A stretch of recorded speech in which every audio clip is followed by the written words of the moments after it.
Assalamualaikum wa rahmatullahi wa barakatuhu, dear brothers and sisters. May Allah subhanahu wa ta'ala bless us with the best in this world and the next.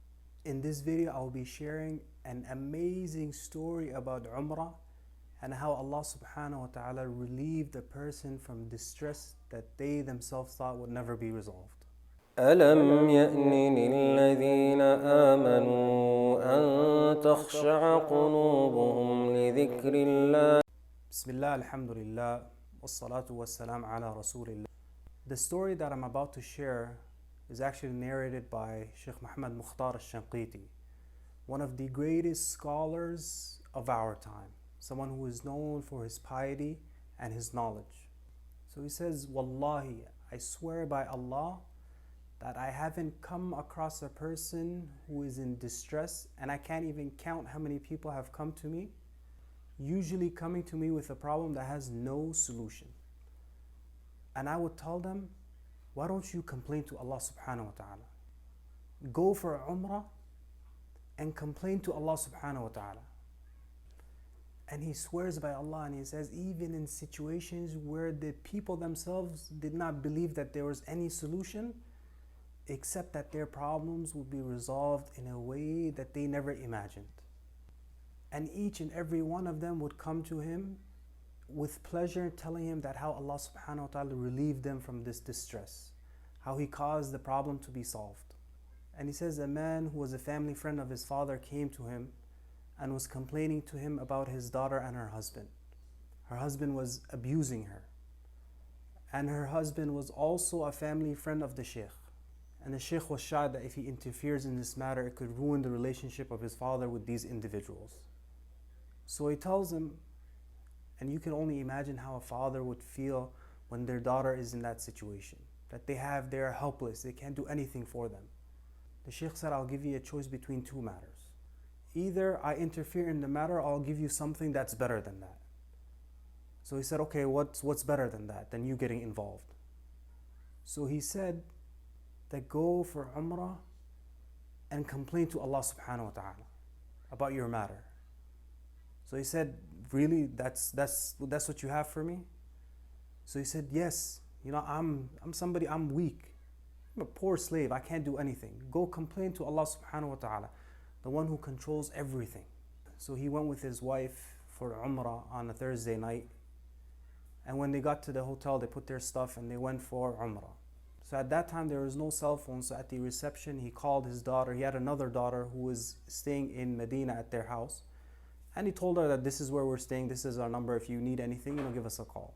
And the father he's going through severe anxiety. There's a lot of distress, being in this situation, unable to help his daughter. So they went and they made Umrah, and they finished before Salatul Fajr, and they prayed Fajr, and Allah subhanahu wa ta'ala opened their hearts. Even though they were tired, they continued until sunrise. And when Allah subhanahu wa ta'ala makes a person taste the sweetness of worship, they never get bored no matter how tired they are. So he stayed till sunrise and then he goes back to the hotel. And when he gets into the hotel, someone asked him, are you so-and-so? So he told them, yes, what's the matter? He said, some lady has been calling and she's driving us nuts. The father thought it's his daughter that's in Medina that they left at home, calling about something that might have happened. So he got worried. So he called her. He asked her, did you call? She said, no, I never called. But I gave the number of the hotel to the other daughter, the one who was married to the abusive husband. So now you can imagine once again these feelings coming up again. Anxiety and stress and agony, that she's calling once again to complain about another incident that happened. And so he calls her, and when she answers, she says, I don't believe it. I don't know if I'm dreaming or this is real. So he inquires, what happened? Tell me what happened. She's like, I don't believe it, I don't believe it. And then she says, my husband came before Salatul Fajr crying to me saying, please forgive me.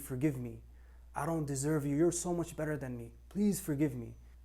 She couldn't believe what happened. And this happened because he went and he complained to Allah subhanahu wa ta'ala, the Lord of everything. The turner of hearts is the one who turned this man's heart. This person comes from a wealthy family. He has status in the community. Nothing could have forced him to come and apologized to his wife. But it was Allah subhanahu wa ta'ala who changed his heart. And the Shaykh says that many times he tells people that call upon Allah subhanahu wa ta'ala with ihsan, as if you are standing in front of Allah subhanahu wa ta'ala. Just like you're complaining to me, just like that, with that same emotion, go and complain to Allah subhanahu wa ta'ala. So even though this story is about Umrah, but Allah subhanahu wa ta'ala answers the dua all the time. And we need to complain to Allah subhanahu wa ta'ala in the same manner. So we need to bring that same intensity, that same emotion when asking Allah subhanahu wa ta'ala, and to know that He is the King of Kings.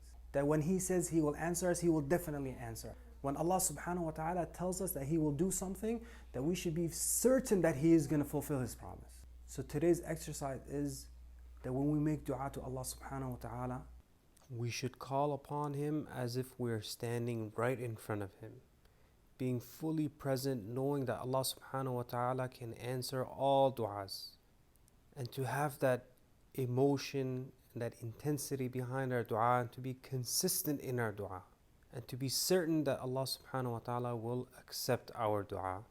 So to apply these principles when we're calling upon Allah subhanahu wa ta'ala, being fully present, consistent in our dua. Allah subhanahu wa ta'ala loves to be asked, and to be certain in the response from Allah subhanahu wa ta'ala.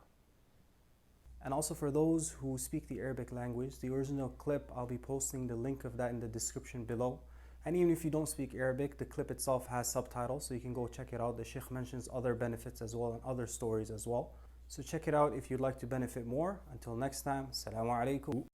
إن الله لا يغير ما بقوم حتى يغيروا ما بأنفسهم